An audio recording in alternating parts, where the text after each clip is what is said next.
Hey everybody, it's time for a Rahdo Rules Run-Through with Ryan, and today it's going to be Dead Reckoning. Ryan, tell us all about it. How do we play? Ahoy, Rahdo!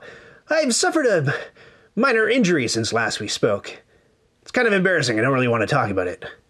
AEG, who sponsored this video, sent along this prototype copy of Dead Reckoning, which is an open sandbox deck-building pirate game for 2 to 4 players, with a unique card crafting system that you might recognize from designer John D. Clare's earlier effort, Mystic Vale. If you'd like to see how the game gets set up, use the show notes to skip along further in the video. Otherwise, stick around and let me show you how to play. You and your friends each command a ship in an old-timey period when every day was brought to you by the letter R. You'll sail the seas, discovering islands, taking them over, building stuff on them, gaining cargo, stashing gold, and upgrading your ship. Your crew cards are transparent envelopes that you can customize with different abilities that you gain at sea. You'll also level up one of your crew members each round to make them more and more mighty. But is there fighting? Of course there's fighting! You'll be dropping cubes into this ship-shaped cube tower to duke it out with merchants, enemy buildings, and player-controlled pirates. There are all kinds of different achievements to earn and strategies to explore. At the end of the game, you rack up coins for every cool thing you did, and whoever winds up with the biggest booty wins. Here are your starting digs. You've got a ship at port equipped with 2 sails and a cannon. It can carry 7 units of cargo and or coins, 3 here and 4 here. You've got a treasure chest filled with 15 coins and a deck of starting crew cards, with everyone cutting their gold teeth at level 1. This remote harbor tile is the same as the harbor spot in your ship color. It's just portable, so you don't have to keep reaching across the table. You start with a certain amount of cargo in your harbor, depending on your spot in turn order. The ocean map is a 4x3 array of tiles. These ones start flipped over, and each tile gets a randomly drawn advancement or encounter on it. You're going to be sailing around doing cool stuff and trying to knock off these various achievements. The first player to finish 4 achievements triggers the end of the game. Everyone else gets one last turn, and then you rack up coins for a bunch of different things to get your final score. I think if we go over these achievements, you won't fully understand what I'm talking about, but it'll give you a great sense of what goes on in the game and maybe a vague idea of what to shoot for. Hey! Achievements! You'll earn this one for exploring X different ocean tiles, where X depends on the number of players in the game. To get the Master Merchant achievement, you have to cash in 12 barrels of cargo in one go. You can become a capitalist by stuffing 30 coins in your chest. The coins in your chest stay secret throughout the game, but you gotta let everyone know you're filthy rich and show your coins to take this achievement once you reach 30. The Builder achievement goes to any player who owns 5 or more buildings at one moment in time. If you lose control of an island with a building on it, dropping you below 5 buildings, you still keep the achievement. Get the Expert Sailors achievement by upgrading 3 of your crew cards to level 4. The Elite Vessel achievement means you've gussied up your ship with 4 upgrade tiles. If you get 6 or more permanent cubes on various islands, you can claim the Settler achievement. To become the Terror of the Sea, you have to sink another player's ship. And you earn the Legendary achievement for winning 4 battles against anything other than a building. So grab any 4 of those achievements to trigger the end of the game. But the triggerer is not necessarily the winner, as we'll see later when we talk about scoring. Your turn! Your turn is split into 2 phases, doing stuff and cleaning up. Now, when you're doing stuff, there's a bunch of stuff you can do, and you can do that stuff in any order you like, as often as you like, as much as you want to or can afford to. Here's what that stuff is. You can load, unload, or rejig your cargo and coins. There are a few different places where you can stash your goods. Cargo and coins can go on your ship, cargo can go on your dock, and coins can go in your treasure chest. You can also move your cargo and coins to or from islands that you control, but it's a little riskier to do that, because pirates. These icons with the little anchor mean you can get cargo or a coin on your dock. These ones mean that stuff goes on your ship. These ones mean the stuff goes on an island. And these ones mean the stuff can go anywhere. Then, if you see the same icons with a slash through them, that means you lose the stuff from those locations. So when you're docked at the harbor, you can unload any number of cargo barrels from your ship to your dock tile and vice versa, if you can fit it. You can offload coins from your ship into your treasure chest. These spots on your ship can hold cargo and or coins, and the limit is written here. Later, you can upgrade your ship to carry more stuff. If there's a jerk pirate at an island you control, you can't load and unload there. You'll have to defeat the pirate first before you can access the island. And if there are multiple jerk pirates, you'll have to defeat all of them. You can always move the stuff around on your ship, even when it's not your turn. And even when you're about to be attacked, you can just dump your booty in the ocean and let it float away to the general supply. But once the fight starts, you can't touch your stuff. You have to wait till the fight's over. You'll have drawn a hand of cards, and you can play as many of them out in front of you as you like at any point during your turn. On your turn, you can use the abilities on your cards now or later during your turn, or you can just let a crew member sit there. We'll see why you might want to do that in a second. And we'll take a closer look at what the cards do shortly. You can also set your sails. This is the only action that you can take only once on your turn, because sails are the finite movement points that you'll use to travel around the map. And once they're gone, that means that the wind has died down and you won't get them back until your next turn, even if you play a card that has more sails on it. You count up the sail icons that you have on your ship and your cards and move the token to that number. So that's how many movement points you get.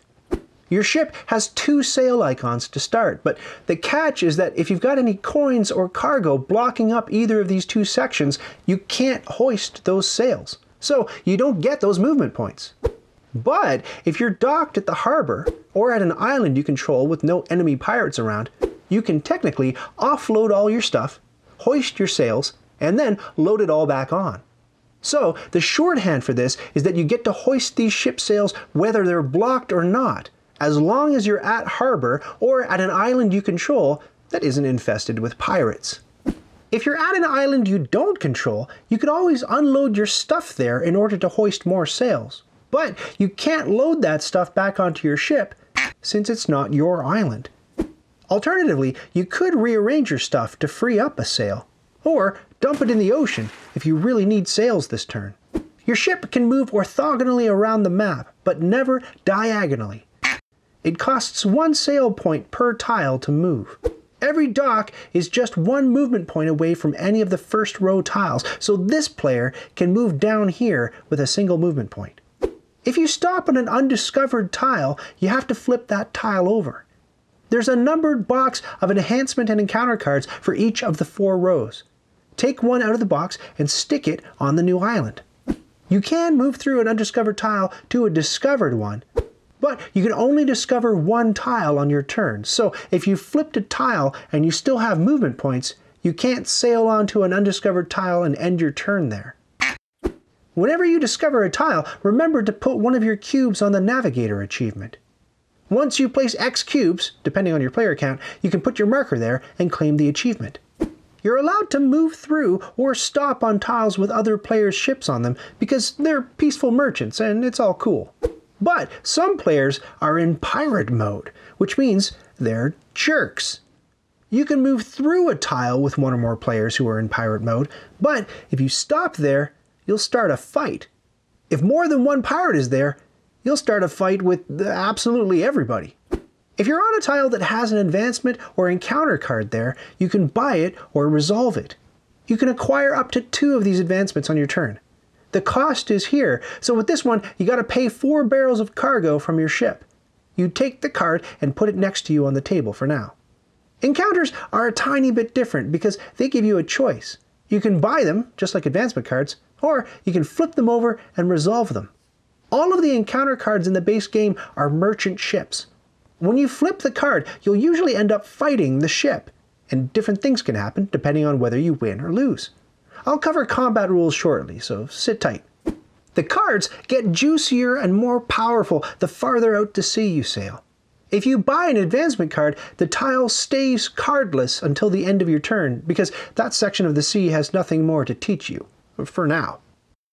And the final bit of stuff you can do on your turn is to activate an ability on a card that you've played out in front of you. Some cards give you extra sails, and some give you cargo. Most of the other symbols tie into game mechanics we haven't discovered yet, so I'll mention those as we go. At any rate, you can put a cube on a played card to remember that you've used its action. The green vertical line means and or. You get what's on either side of the line, one or both, in any order you like. The red diagonal slash is strictly or. You have to pick one thing. After you've done all your stuff, you perform a cleanup phase. Because if there's one thing I know about pirates, it's that they're very tidy. Clean up! First, replace any missing cards by drawing cards from the corresponding row boxes. Whenever you deal out a merchant card, make sure it's face up, because the other side is a secret. Then you can hoist the Jolly Roger on your ship to go into pirate mode. You might do this if you're trying to protect an island you just conquered, or to keep another pirate from accessing coins and cargo on his or her own island. Or maybe you're just doing it to be a jerk. Well, that's legit, it's a pirate game. If you're at the harbor, you're not allowed to be in pirate mode. They don't put up with any pirate shenanigans at harbor. If you're still in pirate mode from a previous turn and you don't want to be, you can ditch the Jolly Roger at this point and go back to being an unassuming merchant. If you have any movement points from sails that you haven't spent, the wind dies down and you lose them all. If you gained any advancement cards this turn, you can tuck them into any of the cards that you played out in front of you to teach those crew members new skills. But you can't sleeve them into crew cards that are still in your hand or cards in your discard pile. You can sleeve the same played card with multiple advancements if you want to.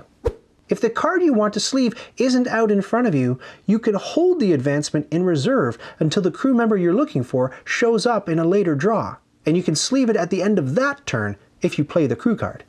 You're only allowed to keep one advancement card in limbo like this.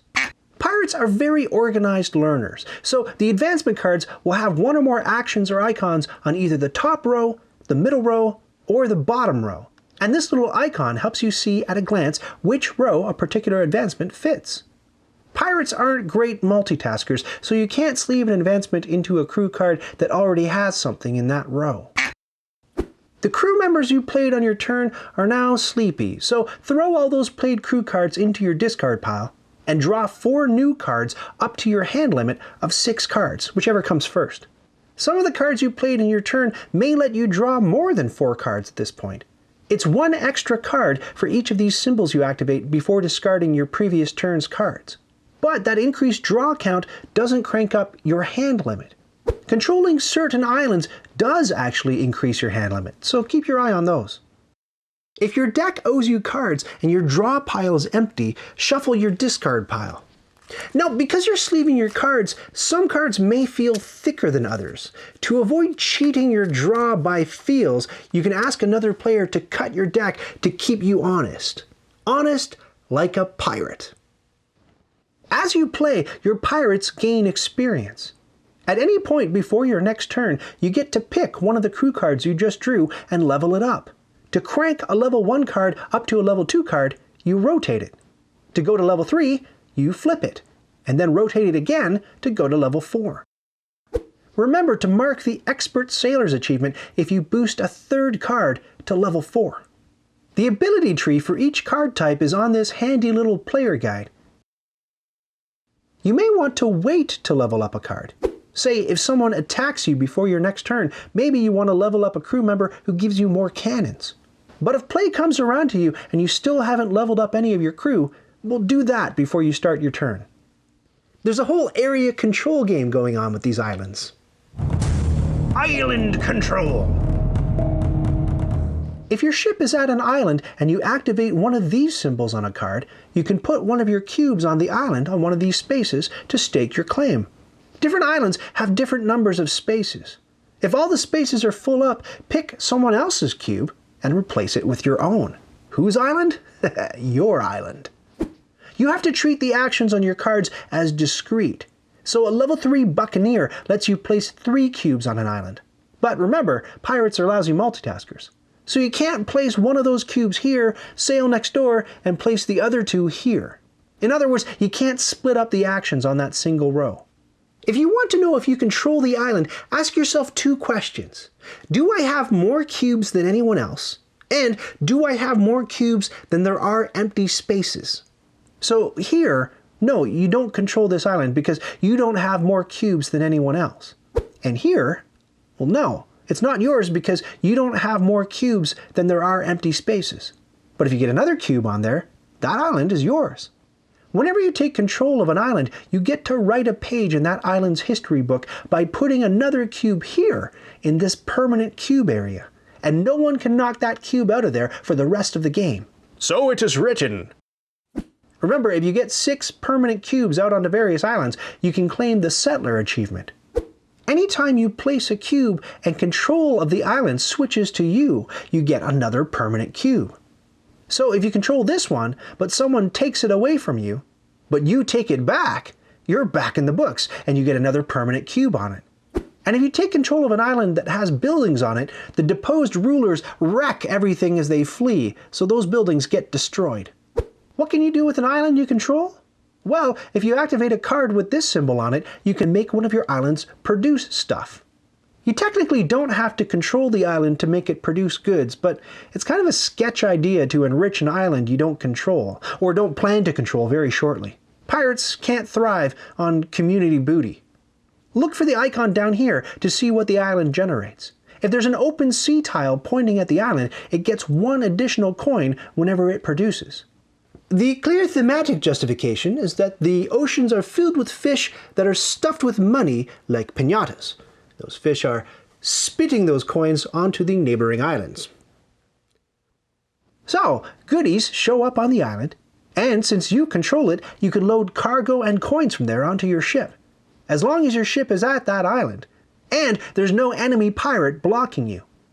If you maintain control until the end of the game, you also score this many coins for the island. 2nd and 3rd place area control winners get these prizes. Different islands have different control contests and prize amounts. The harder it is to control an island, the bigger the reward you get for controlling it.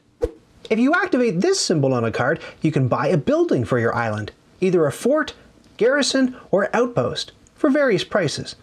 An outpost helps your pirates locate more natural resources, so it boosts an island's production by 1 cargo and 1 coin. Unlike the other 2 building types, outposts can't be attacked. A fort, packed with soldiers and guns, protects the place. It locks the island so that only you can interact with it. That means that no one can put any cubes there, load stuff, produce, or unload stuff, even if they have a card that says they can, unless the card action says it overrides forts. Forts don't mess around with the advancement card on that tile. Anyone can still buy the card or resolve the encounter on that tile, even if there's a fort on the island. It's not a floating fort. Other players can choose to fight your fort. More on that later. Garrisons do the same stuff as forts. They're a little bit weaker in combat, but the cool thing is that they'll shoot at any ships just passing by. Yay! As long as we're running down what some of the card symbols do, well, let's cover off the ones we haven't seen yet. Card effects. Cannons give you more cubes to use in battle. Battle's coming, I promise. The saw lets you buy a basic upgrade for your ship. And the saw with a hammer lets you buy an elite upgrade. Put the upgrade on your ship.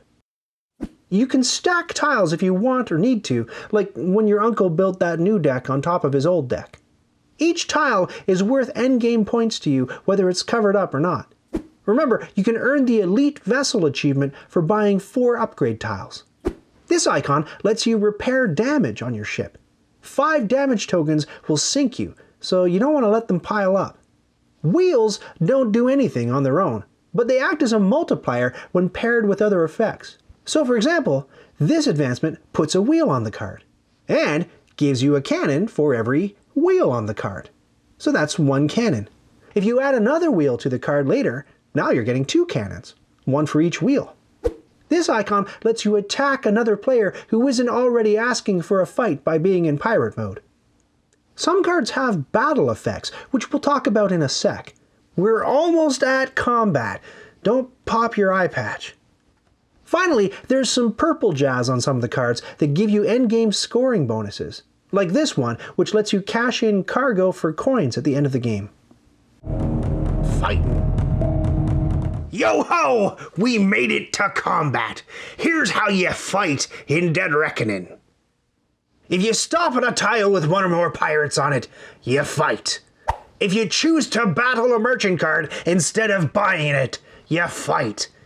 If you want to destroy someone's building, you fight. If you pick on a poor innocent ship using your attack icon, you fight.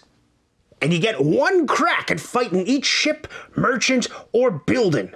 There's no repeat fighting on your turn, whether you win or you lose. Let's fight a merchant ship first. Flip the card, and if there's a fight to be had, the card will tell you how many battle cubes the merchant ship gets. Then you take battle cubes for yourself based on how many cannons you have on your ship, and for any cannons on cards you decide to play and activate. Your cannons are one use per turn. So, if you plan on fighting multiple things, you may want to hold a few cannons in reserve for your next battle. So you get cubes, and the merchant gets cubes, and you drop those cubes into the ship where they scatter out onto the battle board. If a cube lands tilted, it's considered to be in the space it's sort of touching. If it lands fully outside of any recess, you re-drop it. If a cube lands here, that's an explosive shot. The cube's owner gets an extra cube, and you drop both back into the ship. Kapow! Then, if you have any battle abilities on your cards, you can activate them now in any order you like. These are the victory spots that decide the battle. Whoever gets the most victories wins, and in the case of a tie, even at 0-0, the player whose turn it is wins. Next, if any cubes land here, their owners gain plunder that's just randomly floating around in the ocean, probably from exploding those fish piñatas I mentioned earlier. The plunder either goes on your ship, if you can fit it, on the island where the battle is happening, or back into the ocean to feed the fish. Merchant ships don't get any plunder, so don't worry about them. Then you resolve these spots, which can potentially damage both ships. But if you're fighting a merchant, only the merchant cubes landing there will damage you. Put these tokens on to track the damage. Merchant ships have win and loss conditions printed on them. If you lose to a merchant ship, follow the loss conditions and get rid of the card. If you win, you may get to sleeve a merchant ship card for its tasty benefits. If you stop your movement in pirate-infested waters, or you use an attack symbol to take on a peaceful ship, you begin a player versus player battle. In the case of multiple pirates, you have to fight every pirate on the tile, but you decide who to point your cannons at first. There are a few differences between a player versus player battle and a player versus merchant card battle. If the fight takes place at an island either player controls, that player gets one extra cube per building on the island, because that's that pirate's home turf. If you attack a player at the harbor guard steps in to help, so the defending player gets 4 extra battle cubes. After the attacker counts up cannons and determines how many cubes to drop in battle, the defender gets to play and activate cards and count up cannons to determine how many cubes to use in their defense. And those cards stay in play until the defender's turn later on in the round. So, if any other player attacks that defender, those cards can be reactivated in new battles. So the cannons are only single use if you're the attacker. They're multi-use if you're the defender defending against multiple players. After you drop both players' cubes, and before resolving the battle board, starting with the active player, you have an opportunity to influence the results of the drop. You go back and forth and activate your card's battle abilities. This volley only ends after both players pass consecutively. Battle abilities can sway the fight's outcome. If cubes land in these spots, both players' ships get to collect fish piñata plunder, win or lose. All of the spots on the battle board resolve according to whose cube lands there, except these damage spots. If your cube lands there, the other player takes the damage. If a player loses the fight, his or her ship gets 1 damage token on it. If that player was in pirate mode, the ship gets stripped of its Jolly Roger, which means you can interact with the island again. And if you didn't defeat every pirate on the tile, that island is blockaded and you can't access it. If the player who wins the fight doesn't already have the legendary achievement, he or she gains a cube in that spot. 4 wins against anything that isn't a building gains you that achievement. Okay, so what if you fight a building? As long as the island isn't protected by 1 or more pirates, you can fight either a fort or a garrison. A fort gets 5 cubes, while the weaker garrison gets 2. If an island has both a fort and a garrison, the defender gets a combined 7 cubes to defend, and you fight both buildings at the same time. Outposts can't be attacked. All the rules are the same, except that only the attacker can use battle abilities, and nobody gets any fish pinata plunder if the cubes land on those spaces. If you win, you knock out the building you fought. If you lose, your ship takes a damage token. 5 or more damage tokens sink a ship. If you take 5 or more tokens during a battle, finish the battle and then sink. If you take your 5th token outside of battle, say by being shot by a garrison, you sink immediately. You lose 5 coins from your ship. If you don't have 5 on your ship, you lose the coins from your treasure chest instead. Your ship gets warped back to the harbor, you ditch all the damage tokens, your sails get deflated to 0, and everybody laughs at you. If you have any coins left on your ship, they go straight into your chest. If another player caused you to sink, the coins you lose go directly to that player's treasure chest, and that player earns the Terror of the Sea achievement. Cubes are limited. If you ever run out of them during a battle, you have to pluck them from your islands. Endgame. Once a player earns a 4th achievement, that triggers the end of the game. That player finishes up his or her turn, and then everyone else gets 1 more turn. Players who have finished their final turn still get to draw cards for a new hand, and they still get to upgrade one of their cards for this final round because they still might be attacked by one of the players who hasn't finished yet. Players who go out in combat games early tend to be sitting ducks for the active players to pick on, but Dead Reckoning has a solution for that.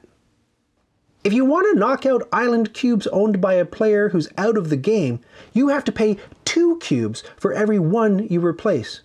And a player who's out of the game gets 2 extra battle cubes to fight with if attacked. After the last player has taken a final turn, you count up the gold you earned from all kinds of places. Scarring. First, you get the coin value next to your achievement markers. Partial progress on achievements like the Explorer earn you nothing. Then count up your coins in your chest, on your ship, and on islands you control.